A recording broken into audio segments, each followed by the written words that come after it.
cirugías menores y rutinarios, ¿no? La mayoría de manejos quirúrgicos en pacientes de confusión, por lo general todas las cirugías, todas se trata de que sean cirugías ambulatorias de a pie, ¿no? Muy pocas veces se utilizan anestesias generales. Ahora hablemos de las benzodiazepinas, ¿no? ¿Qué es lo que me generan las benzodiazepinas? Me generan un efecto hipnótico, son sedantes, son ansiolíticos y antiepilépticos, ¿no? También nos van a servir como anticonvulsivantes, ¿ya? En lo particular, yo cuando realizo anestesias me gusta siempre trabajar combinando mis estrategias con una benzodiazepina por el efecto ansiolítico y el efecto hipnótico, amnésico que genera las benzodiazepinas, ¿ya? Entonces me trabaja hacia esa zona, entonces el paciente ya no recuerda bien toda la situación de estrés, entonces ya viene otro día diciendo, acá me hicieron algo pero no me acuerdo qué pasó, entonces ya regresa al consultorio. Entonces ya por ahí es interesante jugar con las benzodiazepinas para esa finalidad. Bueno, las benzodiazepinas, ¿dónde van a tener tropismo? En este caso en los receptores GABA, ¿ya? Donde se tiene una zona de tropismo. Después les voy a enseñar bien un gráfico que tengo después de esto. Este canal va a tener varias subunidades, ¿ya? Existen diferentes combinaciones de subunidades, ¿ya? Mejor lo adelante y lo repaso. Ya, como vemos aquí, hay diferentes combinaciones de subunidades, ¿ya? Que pueden estar alfa 1, alfa 2, alfa 3, alfa 5, beta 2, gamma 2, ¿no? O sea, cualquiera de estas combinadas, pero siempre vas a encontrar alfa 1, beta 2 juntos, siempre, ¿ya? Y el alfa con un delta o con un gamma, ¿ya? Siempre vas a encontrar alguna de estas. Entonces, en el alfa 1 y beta 2 siempre va a ir GABA, y ahí pasa su zona de recepción del GABA. Y el alfa 1 con otra combinación, por ejemplo en este caso tenemos el gamma 2, ahí donde se va a usar la benzodiazepina, ¿ya?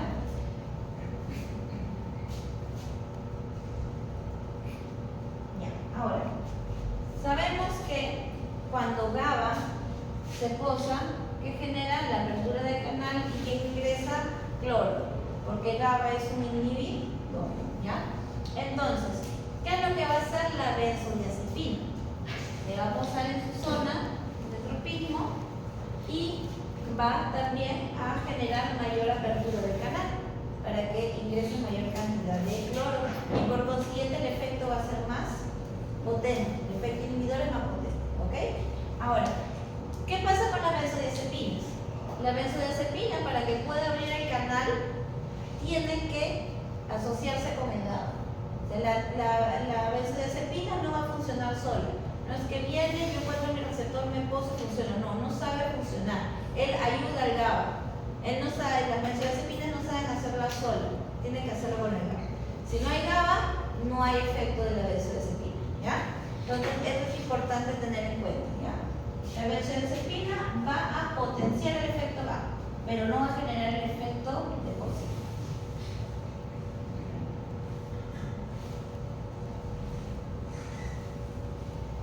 Muy bien, como benzodiazepinas podemos contar de manera comercial con diferentes marcas. Dentro de sus principios activos tenemos midazolam, diazepam, que es lo que más utilizamos, ¿no? El alprazolam, que más se usa más en humanos, también es una benzodiazepina, ¿ya? Bueno, estos trabajan a nivel, como ya les indiqué, de los receptores GABA, ¿ya? Y también los fenobarbital también funcionan ahí, por eso les decía, la GABA, ahí todo el mundo se posa, ¿no? Se les gusta esa receta. Ahí se pegan todos para inhibir, ¿ya? Aquí tenemos también otras presentaciones comerciales. Estas, por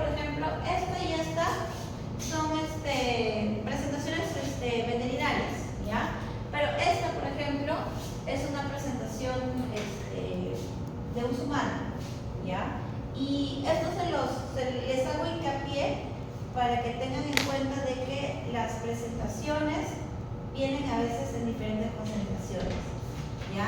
No seamos mecánicos de pensar de que, como siempre he agarrado mi frasco que está ahí en mi práctica, ¿no? De 5 miligramos por kilo, a todo midazolam que yo encuentre en el mundo, en cualquier veterinaria, va a ser, 5, ¿qué pasa si es a 1? ¿O si es a 2?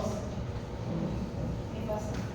Diferencia. Ahora lo vamos a ver en la práctica, que hay diferencia en el volumen, ¿ya? Entonces es importante siempre revisar qué presentación tienes, porque no siempre la presentación, concentración del fármaco va a ser el mismo. Ok, y aquí vemos algunas diferencias entre el midazolam y el diazepam, ya que son las benzodiazepinas que más nosotros utilizamos. Ya tenemos su formulación. El diazepam está formulada en topilenglicol, que quiere decir que es un poquito más oleosa, ¿ya? El midazolam sí puede ser soluble en agua, ¿ya? Si bien el midazolam no es totalmente líquido, ligeramente oleoso, puede ser soluble en agua, ¿ya? Su absorción es rápida a nivel intravenosa, en el caso del diazepam, y lenta a nivel intramuscular, ¿ya? En el caso del midazolam es rápida tanto intravenosa y subcutánea. Ahora, en el caso del diazepam se recomienda tener en cuenta que si lo usas intramuscular va a ser bastante doloroso, pero si es que el paciente requiere que se lo pongas intramuscular porque no se deja poner una vía, hay que hacerlo, ¿ya? Pero sí es doloroso porque es oleoso. Por más que se ponga intravenoso, también molesta.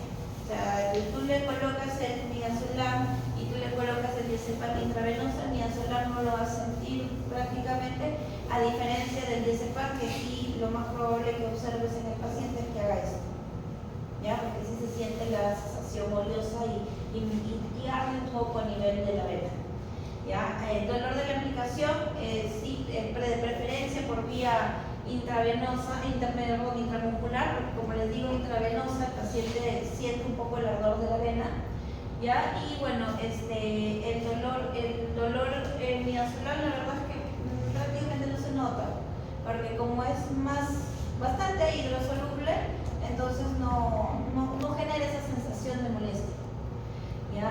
Y la mezcla con otros fármacos, ¿ya? Evidentemente el diazepam, al ser más oleoso, cuando lo mezclas, definitivamente puede generar precipitación de otros fármacos, ¿ya? Entonces, quizá escuela antigua era muy común ver ketamina y diazepam con una jeringa y se lo metes al paciente. No es lo ideal. No es lo ideal porque es oleoso, pero a veces por cuestiones de manejo, que no hay muchas opciones, se hace, ¿no? No es lo ideal. En el caso del midazolam sí se puede hacer, ¿ya? No hay precipitación como tal, ¿ya? Y bueno, como producto es controlado, teóricamente sí, las benzodiazepinas son productos, en realidad con la mayoría de fármacos que tienen alguna relación con el manejo del anestesio son controlados, ¿no? Pero bueno, hay de todo en esto. Como dicen en el Perú se encuentra de todo. Ya. Muy bien, entonces, haciendo un recordario para los que están llegando recién, ¿ya? Vamos a volver acá tenemos nuevamente. Ya, nuestro receptor, el receptor tiene diferentes subunidades, ¿ya? La GABA siempre va a estar entre subunidad beta 2 y alfa 1, y subunidad alfa 1 con gamma, ahí va a estar la zona donde va a ir benzodiazepina. Ahora, la benzodiazepina vendría a ser, por decirlo así, el agonista del efecto inhibidor, ¿no es cierto? ¿Sí? Porque va a potenciar el efecto GABA. Pero, ¿qué pasa si yo no quiero el efecto inhibidor que me da un benzodiazepínico y lo quiero sacar? ¿Qué voy a utilizar? Un antagonista, ¿no? Un antagonista para las benzodiazepinas, que es el caso del fluoxetina, ¿ya? ¿Y dónde va a ir? Como antagonista va a ir en el mismo receptor del fármaco que yo voy a antagonizar, que en este caso está en la misma subunidad, ¿ya? Entonces acá mismo se puede posar el funacelino y obviamente va a evitar que genere la apertura del canal, sino por lo contrario va a cerrar el canal y va a inhibir el efecto inhibidor que ya el GABA de por sí estaba generando. ¿Ok? Ya benzodiazepinas, por ejemplo, se utilizan en animales exóticos. Acá tenemos una premedicación que se hace en aves, ¿no? En aves, por ejemplo, cuando tú haces un manejo anestésico, primero lo sedas un poco, usas un benzodiazepínico y de ahí le colocas la mascarilla de anestesia inhalatoria para inducir.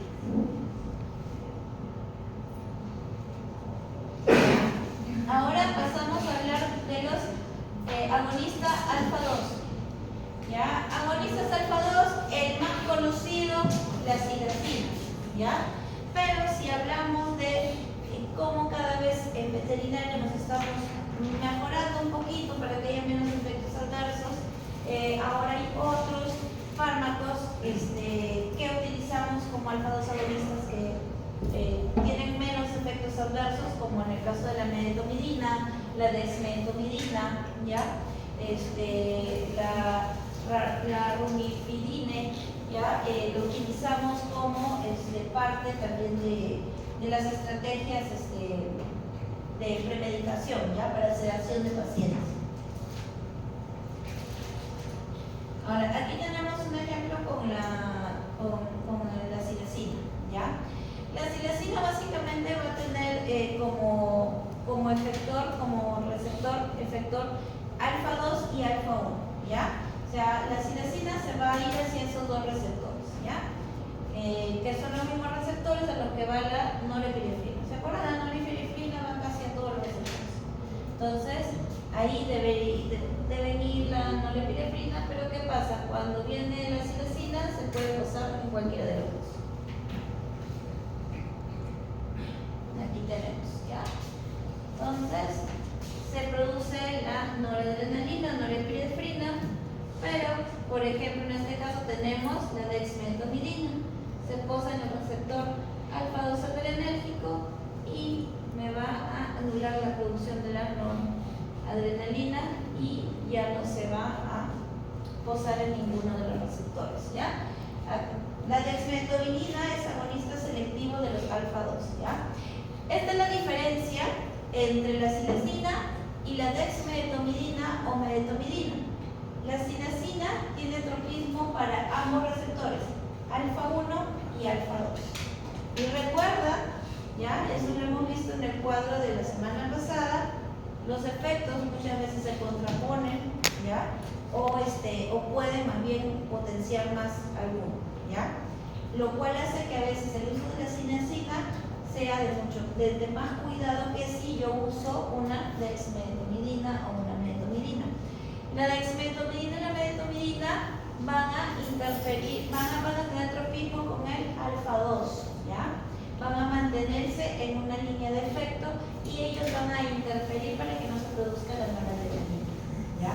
En esa cascada no se va a producir la noradrenalina y por consiguiente se va a dar el efecto inhibidor que estoy buscando, que en este caso un alfa-2 agonista principalmente lo que me va a generar es una neorelajación, una sedación, y incluso va a favorecer a lo que sería la analgesia, ¿ya? A nivel visceral principalmente. Entonces, se va al receptor alfa-2, al unirse al receptor va a activar los canales de potasio permitiendo el ingreso y de esta manera se va a inhibir la entrada de calcio, ¿ya? El calcio es uno de los principales compuestos químicos que nos va a ayudar en la transcripción del dolor, ¿ya? Entonces, al no haber ingreso de calcio ya no se va a activar el voltaje, ¿ya? A nivel del cerebelo y nos va a inhibir la liberación de la noradrenalina, ¿ya? Ahora, efectos sedantes y ansiolíticos, ¿ya? Receptores están en el locus coreus de la posliberación de la norepinefrina, ¿ya? Falla de sedación. ¿Por qué podría haber una falla? Ya como lo habíamos hablado anteriormente, ¿no? El estrés previo del paciente paciente, el miedo, la excitación, el dolor, va a generar que haya producción de catecolaminas endógenas, lo cual va a hacer que esos receptores ya estén ocupados y quizás la toma de los receptores del alfa-2 agonista sea menor cantidad y no se va a ver el efecto que esperamos, ¿no? Entonces ahí es donde tenemos que tener en cuenta cuestiones de manejo, de combinación de fármacos o de dosificación. ¿Ya? Ante esa situación, el factor tiempo, tengo que esperar. El factor tiempo ayuda. Que haga el tiempo correspondiente a que desplace, mejor dicho, las catecolaminas. Sí, es una opción. Es una opción. Si no, la combinación de fármacos te ayuda o incluso la dosis. ¿No? La dosis también te puede ayudar o la combinación de fármacos. Ahora, lo ideal obviamente es la combinación de fármacos, ¿no? La tendencia, al menos en anestesia ahorita, es la anestesia multimodal, que es el uso de diferentes fármacos para que no lleguen a una dosis quizá que pueda generar toxicidad del paciente o la presencia de los efectos adversos del paciente, ¿ya? Entonces sí, preferible, ¿no? Antes quizá un poco la idea era, ya, el paciente no durmió, ponle más, pero no. O sea, definitivamente el fármaco se va a quedar en el torrente sanguíneo hasta esperar dónde llegar, ¿no? Si es que quizá el paciente ya se relajó y liberó los receptores, el fármaco está ahí, libre para ir, ¿no? En el mejor de los casos quizá no sucede porque demoró mucho en liberarse esos receptores y ya se generó todo su pasaje por el cuerpo y se eliminó. Pero en el caso que no sea así, o en el caso del fármaco que genera compartimientos, están haciendo horas por ahí entre los compartimientos hasta que se liberen los receptores, llegaron y el perro plasma. Por eso a veces pasa, ya que al comienzo el paciente es muy difícil de inducirlo, pero en plena cirugía el paciente se fue un plano profundo, por ese motivo. Porque se liberaron los receptores, quedó el fármaco ahí libre, se fue a los receptores y te profundizaron más al paciente. ¿Ya? Bueno, volviendo. ¿Ya? Hay una reducción en la frecuencia respiratoria, ¿ya? Puede haber también la probabilidad de una hipotermia, me va a generar la analgesia, ¿ya? Como les decía, a nivel, principalmente a nivel visceral, y también me va a ayudar con el tema de la miorelajación, ¿ya?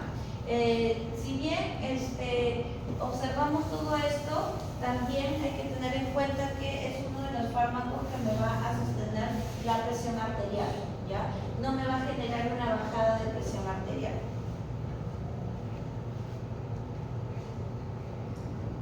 Ya.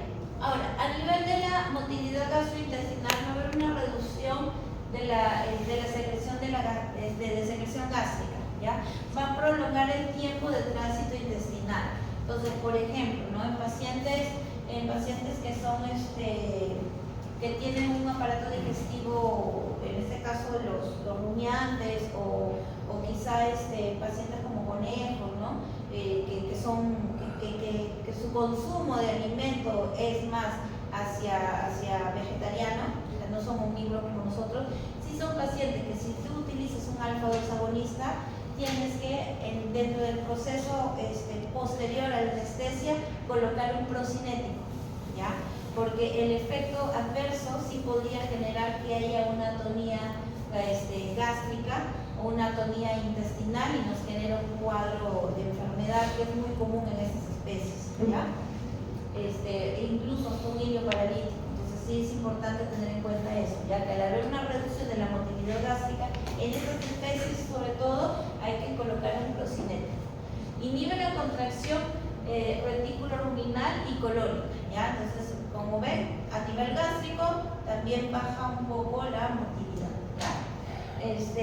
Puede haber hiperglicemia, ¿ya? Lo cual hay que tener en cuenta quizá en pacientes diabéticos que vaya a haber mucha liberación de la glucosa y que pueda haber niveles altos a nivel de glicemia, ¿ya? Una diurésis, 4 horas, puede haber una obstrucción urinaria, ¿ya? Así que hay que evaluar eso también, ¿ya? El paciente quizá no vaya a mencionar. Vómitos sí son provómitos, ¿ya? Porque activan la zona quimiorreceptora de gatillo, ¿ya? Pero esto se observa mucho más en gatos que en perros, ¿ya? Pero igual hay que tenerlo en cuenta. Y en el caso de la cinecina se puede observar quizá un poco poco más que el efecto en la meteomidina que la dexmetomidina. Ahí casi no se observa mucho el efecto pro gatillo de vómito. ¿Ya? Presión intraocular puede generar una midriasis, ¿ya? Una estimulación del simpático o alfa 2 del iris, y va a haber un incremento en la presión ocular, ¿no? Como les dije, este fármaco, a diferencia de la mayoría, no me va a generar una hipotensión, por lo contrario, me va a generar una sostenibilidad dentro de lo que es la presión arterial. Entonces, tener cuidado quizá con pacientes que tengan la tendencia a tener glaucoma o temas de aumento de presión con ello, ¿ya? Presión intracraniana me va a reducir el flujo a nivel sanguíneo cerebral y podría generar una vasoconstricción a este nivel, ¿ya? Entonces, eso también tener en cuenta quizá con pacientes con TEC. A nivel de efectos cardiovasculares va a haber una bradicardia, ¿ya? El tono va a reducir el tono simpático y el incremento de la resistencia vascular periférica, ¿ya? Entonces, como ven, aumenta el incremento de la resistencia vascular periférica, quiere decir que va a mantener una presión adecuada, ¿ya? Pero sí podría haber una reducción de lo que sería la frecuencia cardíaca, o sea, sí va a haber una bradicardia, ¿ya? En este caso se da un efecto contrario a lo convencional, ¿no? Lo convencional es quizá que si veamos que hay una bradicardia puede ser producto de una hipotensión, pero en el caso de los alfa-2 agonistas no, ¿ya? Entonces, ¿qué quiere decir? Si yo tengo un paciente al cual yo le suministré un alfa-2 agonista y tiene una frecuencia cardíaca que sea muy basal a nivel de 60 o 55, pero tiene una presión arterial normal, ¿ya? No me debo asustar, no debo correr a traer mi yomina y revertirlo. Ay, no, se va a morir, es taquicardia. No, porque tiene la presión adecuada. Pero sí vamos viendo dentro de la combinación de los fármacos cómo ir regulando esa frecuencia cardíaca para que tampoco no se nos baje más, ¿ya? Pero mientras la presión esté estable, podemos saber que es parte de cómo funciona este fármaco, no asustarnos, ¿ya? Ahora, va a aumentar la actividad del nervio vago, va a reducir la actividad de los nervios simpáticos, ¿ya? La activación de los receptores alfa-2 a nivel central, ¿ya? Va a ser agonista, lo cual va a generar una depresión del centro vasomotor. A nivel de las arterias va a generar una vasodilatación, una disminución de la resistencia periférica, y a nivel de las venas una venodilatación, ¿ya? Que va a reducir un poco el sistema venoso, ¿ya? Disminuye el volumen sistólico, disminuye el ritmo cardíaco, y si todo esto se da en conjunto, sí podría llegar a haber una reducción de la presión sanguínea, ¿ya? Pero inicialmente lo que se va a ver es un sostenimiento de la presión, ¿ya? Entonces esto es algo que se tiene que ir monitorizando para ver si todo se mantiene dentro del adecuado o nos estamos yendo hacia... Cuando ya vemos que empieza a bajar la presión, es que ya el paciente se está deprimiendo mucho con un alfa-2 y ahí sí, quizá podríamos considerar el uso del antagonista. Aversión del ruido definitivamente es mucho menor, o sea, no se ve como normalmente se ve en los casos de las fenotecinas. Ya, por ejemplo, aquí podemos observar procedimientos en pie que se hacen en equinos, ¿ya? En la figura 2 es un paciente a la cual se le ha usado dexmetomidina, es un paciente que va a estar en pie, pero la dexmetomidina obviamente me va a brindar algún efecto analgésico, ¿ya? A este nivel, para poder manejar la analgesia. Ya vemos que los pacientes están con los alfa-2 agonistas y están en pie, ¿ya? Son cirugías que se hacen en pacientes de pie, ¿ya? Pero también vamos a ver ciertas relajaciones, ¿no? Podemos observar aquí que hay una relajación a nivel de los labios, también se va a observar la relajación a nivel del pene, y básicamente esto lo vamos a notar alrededor de 20 minutos posterior a la aplicación del fármaco. También podemos observar que las dosis que se administran son bien mínimas, ¿ya? En mayores, incluso la administración de dosis es bastante pequeña, a diferencia de lo que vamos a observar en perros y en gatos.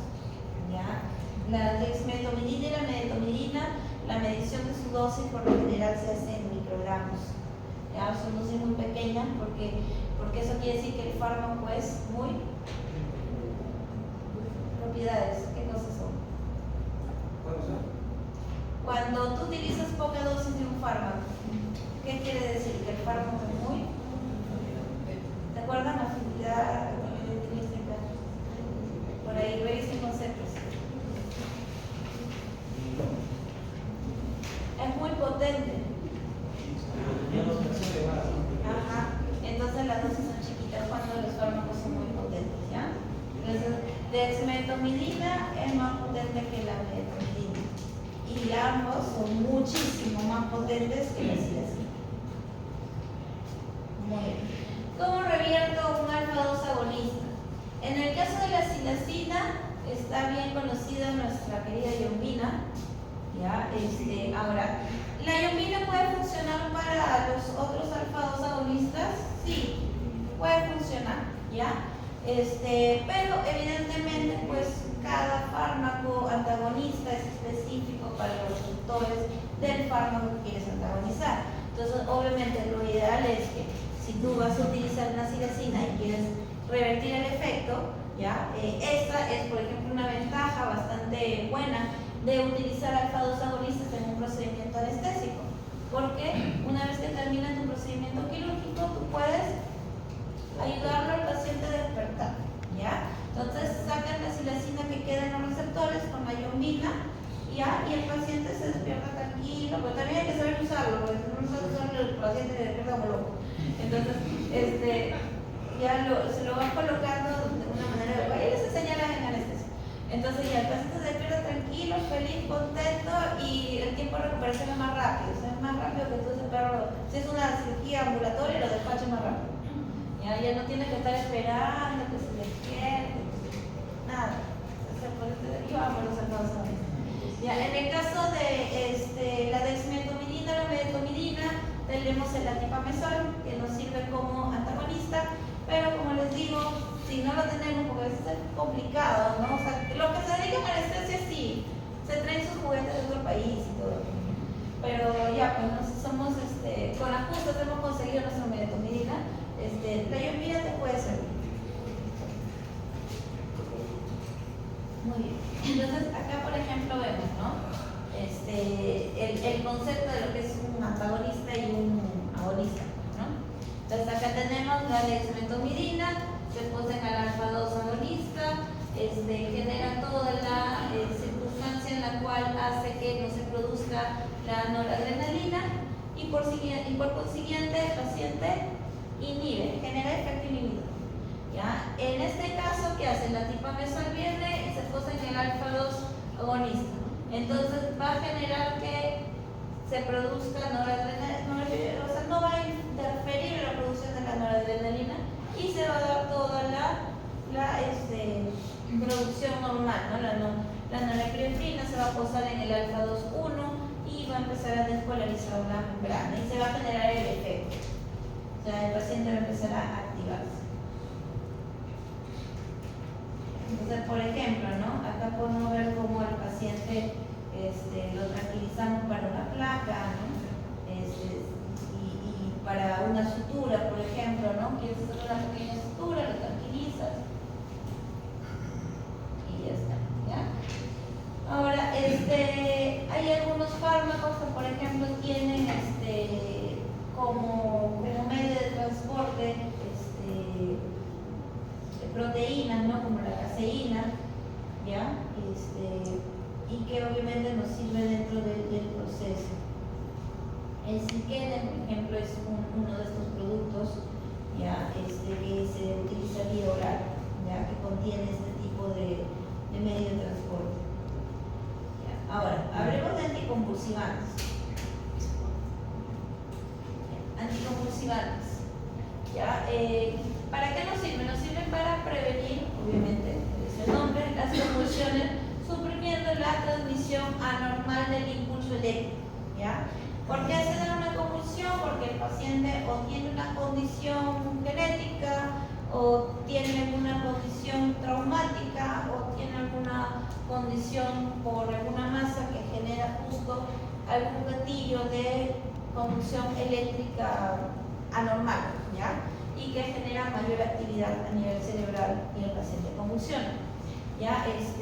También puede ser por tóxicos como la estigmina, puede ser por pacientes por secuelas de Stenberg, ¿no? Ya que el virus puede generar un daño a nivel neurológico central. Y bueno, los idiopáticos, lo que les digo, ¿no? Por la cuestión genética.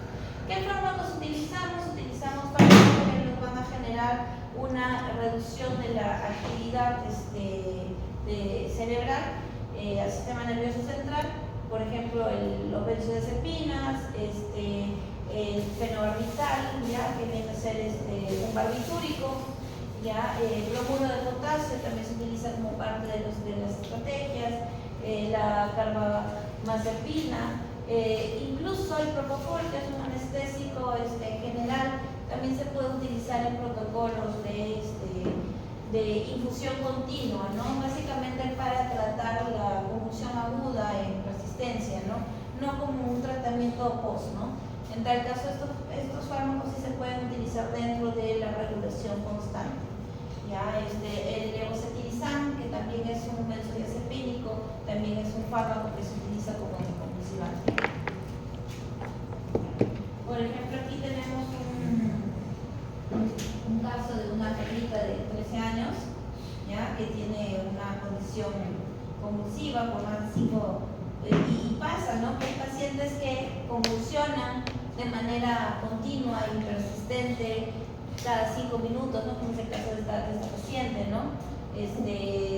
Convulsionó ahorita, en los 5 minutos volvió a convulsionar y en un periodo así. Entonces, cuando tenemos un paciente que tiene un periodo tan corto de convulsión, la convulsión es un paciente al que tenemos que bajarle la actividad cerebral, ¿ya? Para que se estabilice la conducción eléctrica, no genere mayor daño. Porque, ¿qué pasa cuando hay convulsiones?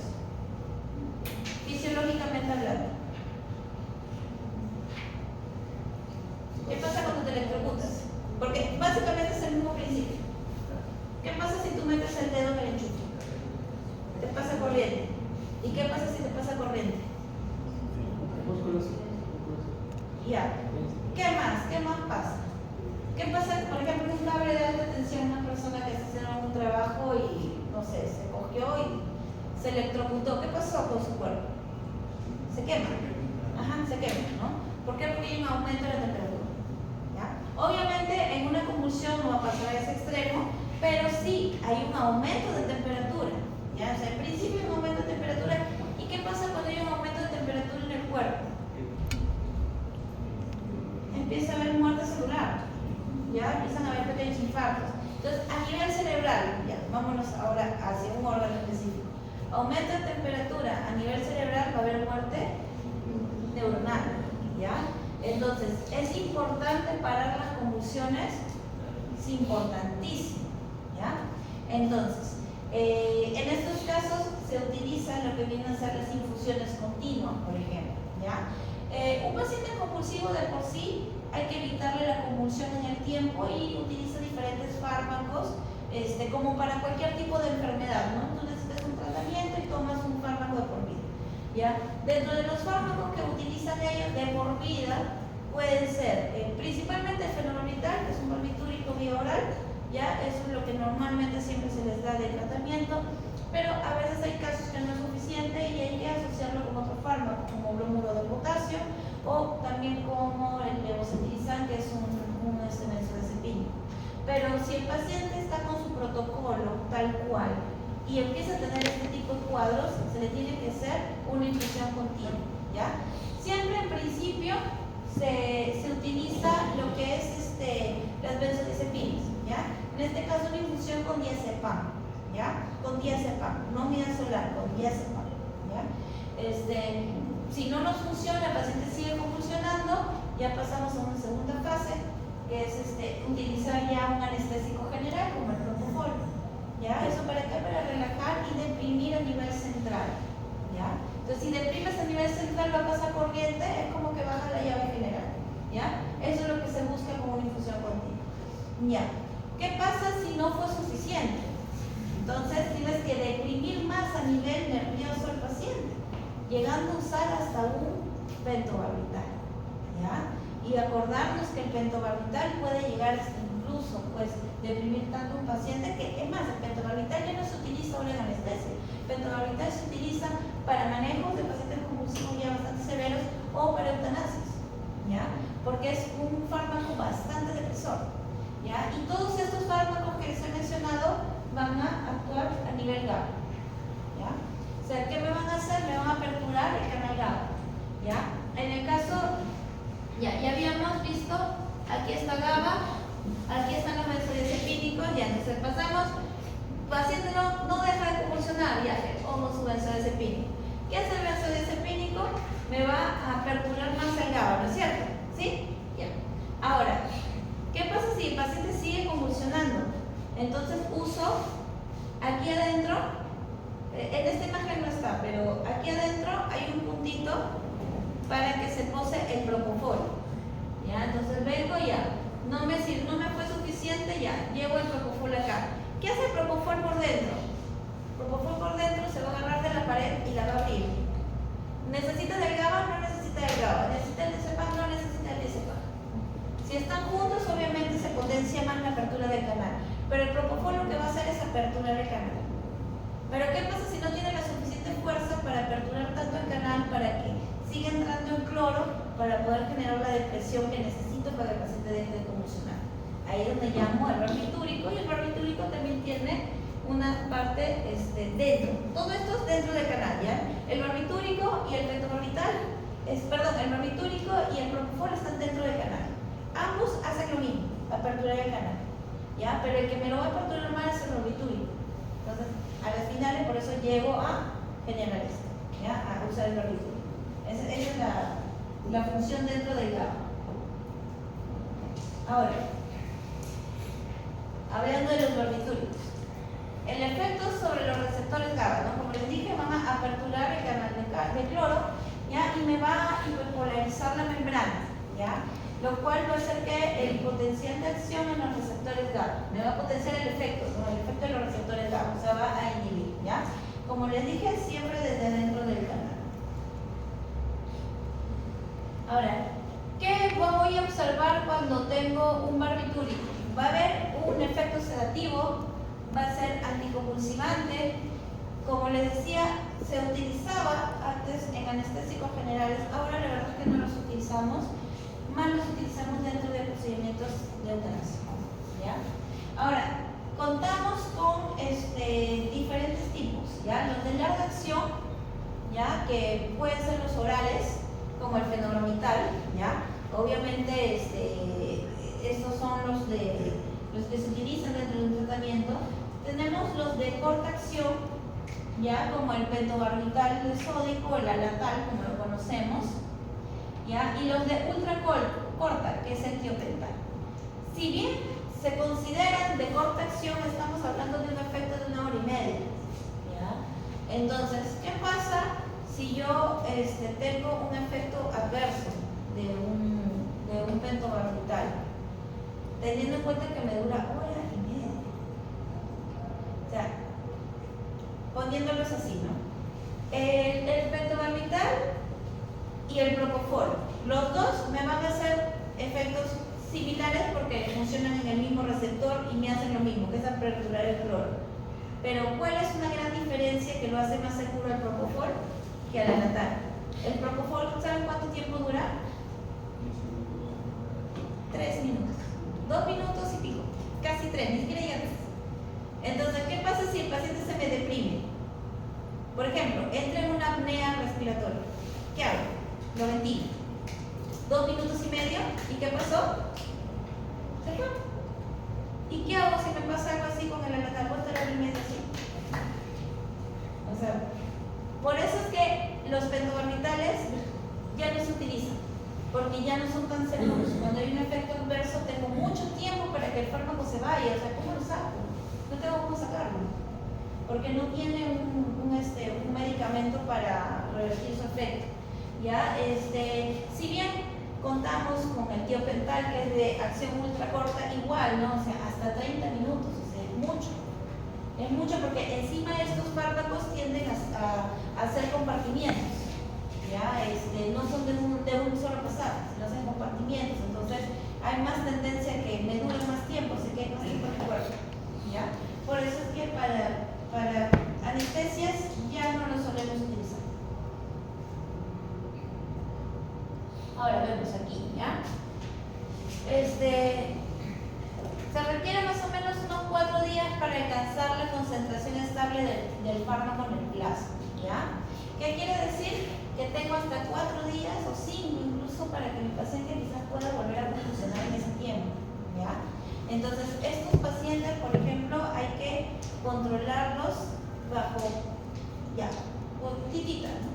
Titita estuvo convulsionando, como ustedes vieron, bastante. Entonces, primero yo pruebo quizás 5 horas a ver si deja de convulsionar. Si veo que vuelve a convulsionar, otra vez le meto su infusión, unas 5 horas, así. Hasta que yo ya le corto la infusión y yo veo que el paciente ya dejó de convulsionar un buen rato. Tiene que quedarse igual en observación para ver que el paciente no convulsione en la estancia, al menos unas 24 o 48 horas, mientras yo le estoy empezando a dar el fenobarbital en internamiento, ¿ya? Porque, como ven, demora para llegar a una concentración estable. Más o menos alrededor del segundo día, para el tercero, ya más o menos está empezando a llegar a la zona basal, ¿ya? Por eso que más o menos unas 48 horas de observación para decir, muy probable que ya no convulsione y siga con su medicación, ¿ya? Entonces, vemos que su vida media es larga, ¿ya? El efecto es más o menos entre 8 a 12 horas, su efecto pico para que de ahí vuelva a caer. Y la dosis puede ser una dosis al día o una dosis cada 12 horas, ¿no? Dependiendo de lo que requiere el paciente, ¿ya? Aquí, por ejemplo, vemos que hay una dosis que oscila entre 2 a 4 miligramos por kilo por hora, ¿ya? Por kilo por día, ¿ya? Esto se va titulando, ¿no? O sea, primero se empieza siempre con el rango menor y de ahí se va aumentando el rango dependiendo de lo que el paciente requiere. Por eso es que, como se dan cuenta, si por ejemplo llegamos a la dosis máxima, no es que yo le empiezo a dar más fenobarbital, sino ya lo combino con otros fármacos que me van a potenciar el efecto del fenobarbital para que el paciente deje de convulsionar en el tiempo. Ya. Entonces, como les decía, es la primera droga de elección, ¿ya? En el caso de convulsiones de perros y gatos. Ahí, por ejemplo, tenemos un rango un poco más específico para la especie, ¿no? En el caso de perros y gatos, oscila entre 2 a 8, en el caso de perros, en el caso de gatos de 1 a 4, y en el caso de caballos de 11 a 25, ¿no? En este caso no les saldría. ¿Ya? Y bueno, si lo usamos a nivel inyectado, ya oscila entre 15 a 20 miligramos por kilo, intravenosa o intramuscular, ¿ya?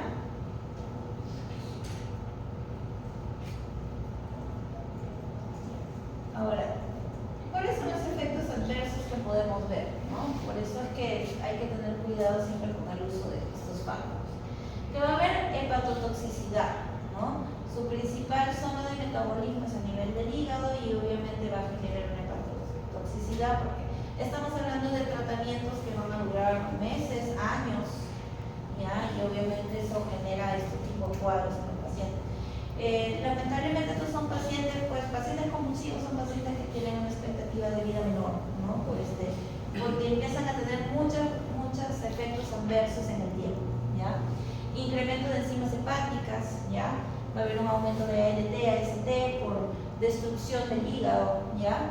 Y obviamente esto va a generar una hipoproteinemia y podría generar incluso que vengan pacientes con ascitis, o sea, todo un cuadro descompensatorio bastante severo, ¿ya? Un paciente convulsivo por lo general pues dura alrededor de 3 a 6 años en tratamiento, más allá de ello es bien difícil que pueda estar estable fisiológicamente hablando. Ahora, hay un incremento progresivo del metabolismo P450, ¿ya? Sobre todo cuando llegamos a dosis mayores, o sea, dosis altas, ¿ya? Hay un efecto rebote al retirar la medicación. Por ejemplo, pasa, ¿no? Que a veces o se descontinúa la medicación, no encuentra fenobarbital, o por cuestiones económicas dice, ay, pero ya tiene un año sin convulsionar, ay, me olvidé de comprarle y le dejan de comprar. Cuando regresas, ya no puedes controlar ese paciente con la dosis que le llevamos. Por ejemplo, si lo tenías con 2.5 miligramos por kilo, pues le dejaste de dar un mes, 2 meses y volvió a convulsionar, le vuelves a dar pastillas a 2.5 miligramos por kilo, ya no va a ser efecto, vas a necesitar más. ¿Ya? Entonces es importante tener en cuenta que hay tratamientos anticonvulsivantes tienen que ser persistentes siempre. ¿Ya? Y bueno, puede también generar polifagia en algunos casos. Ya, aquí por ejemplo, tener en cuenta que si usamos el pentobarbital inyectado, para una sedación lo usamos a 3 miligramos por kilo. En el caso de una anestesia como anticonvulsivante, la dosis es mucho mayor, 20 miligramos por kilo. Y tener en cuenta que la dosis media es de 50 miligramos por kilo. O sea, con esa dosis, la mitad de los pacientes se pueden llegar a tener una reacción adversa severa, ¿ya? Y bueno, cuando lo usamos a eutanasia lo usamos a dosis altísimas, porque lo que queremos es que el paciente esté bien deprimido para colocarle el relajante muscular de 61 u otro fármaco que utilicen para generar la parada, ¿no? Obviamente el pentobarbital tiene un efecto mucho más rápido que el fenobarbital, entonces en cuestiones de urgencias hay que usarlo. O sea, no hay que esperar que la pastillita de repente lo te deje funcionar. ¿Ya? Su vida media es corta, ¿ya? Bueno, corta a diferencia del fenobarbital, ¿no? ¿Ya? Que dura alrededor de 1 hora y media aproximadamente. Bueno, como les comenté también al ver el receptor GABA, las benzodiazepinas también se utilizan como anticonvulsivantes porque también me van a generar la apertura del canal de cloro de GABA, ¿no? En este caso, principalmente usamos lo que es el diazepam. ¿Ya? Ahora, diferencia, ¿no?, entre barbitúricos y benzodiazepinas, ¿no? El barbitúrico me va a incrementar el tiempo de la apertura del cloro, ¿no?, por los receptores GABA. Como les expliqué, como trabaja independiente y trabaja desde dentro de la apertura del canal, entonces me va a generar un mayor incremento de la apertura, ¿ya? Y incrementa la frecuencia de apertura, o sea, es como que va a empezar a gatillar de a pocos, en el caso de la benzodiazepina, pero si no tengo GABA o la apertura, también hay que tener en cuenta que no es suficiente, ¿no? El diámetro no me lo va a aperturar tanto como el pentobarbital.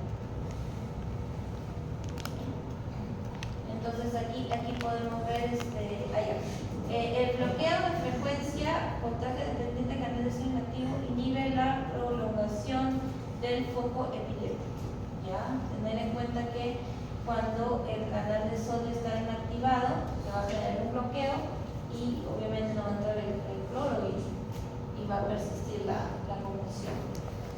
Ahora, estimulante del sistema nervioso central. Ahora nos vamos para el otro lado, para aquellos que estimulan. Tenemos, por ejemplo, son analépticos cardiorrespiratorios, por ejemplo, el doxapram, ¿no? que también lo conocemos como Briviram. Ya, ese se aplica intravenosa o sublingual de 1 a 2 gotas o en el cordón umbilical, ¿no? Eso, por ejemplo, lo podemos utilizar en los cachorros en las cesáreas, ¿ya? Se puede también aplicar obviamente en pacientes que tenemos en procedimientos anestésicos, pero hay que saber en qué momento utilizarlo. Porque, por ejemplo, si yo utilizo un propofol, que yo sé que el propofol me genera una apnea transitoria de hasta 3 o 5 minutos, entonces yo le dejo de respirar, le pongo doxapram.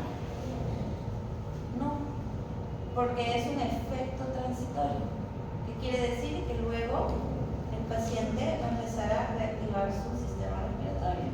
Entonces hay que saber también en qué momento se usa. En el caso de cesárea sí nos sirve porque de esa manera estimulamos al cachorrito que empiece a respirar. ¿Qué pasa si de repente no utilizamos una buena estrategia anestésica y deprimimos mucho a los cachorritos? Los cachorritos no van a salir anestesiados, definitivamente, y los neonatos, al no tener una buena metabolización de los fármacos, se pueden deprimir al punto que mueren, ¿ya? Y ese es el motivo por el cual muchas veces en una cesárea tú dices, ya se le hizo cesárea en bulldog inglés, y vivieron 2 de 6. ¿Qué pasó con los 4, no? Ay, no se pudo reanimar. No se pudo reanimar, no, estaban muy anestesiados y el perrito obviamente no se despertó jamás. Entonces pasa.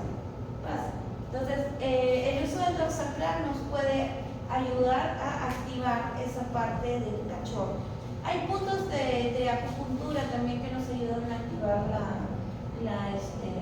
la ventilación respiratoria en neonatos, ¿no? O sea, como una aguja de tuberculina, aquí en la zona central del verbo, en el medio justo, puedes presionar con la aguja. O sea, ingresas la aguja, lo presionas y lo giras. Y eso también puede activar la ventilación del paciente. Es un truco de acupuntura. ¿Funciona? Funciona. Sí, yo una vez lo he probado, no le tenía fe. Bueno, el bloqueo de los centros sinápticos inibitorios, ¿no? Eso es lo que me van a hacer los estimulantes. Por ejemplo, la estricnina va a funcionar a nivel post-sináptico, ¿ya? Que me va obviamente como que a estimular el sistema nervioso central, ¿ya? Y el presináptico la picrotoxina. ¿Ya? Un activador, por ejemplo, es la ketamina. ¿Ya? La ketamina, ¿qué va a hacer? ¿Se acuerdan que hablamos que va a funcionar a nivel de los receptores MNDA? ¿Ya? Entonces, la ketamina lo que va a hacer es bloquearle la activación. ¿Qué pasa cuando se sale el taponcito de magnesio que está aquí? Empieza a entrar sodio, calcio y se genera toda la cascada de activación y sensación dolorosa. Si viene aquí la ketamina, se va a poner acá en el medio y ya no se va a dar eso. ¿Ya? Entonces, por eso es que la ketamina me puede generar disociación, ¿ya? Puede generar también analgesia, pero tiene cierto tropismo también a los receptores, ¿ya? Y obviamente me va a bloquear toda la cadena que se genera con el glutamato y la glicina. Listo, ¿qué hora es? ¿Qué hora? Ya sí hay tiempo. Ya, me van a hacer esta tarea.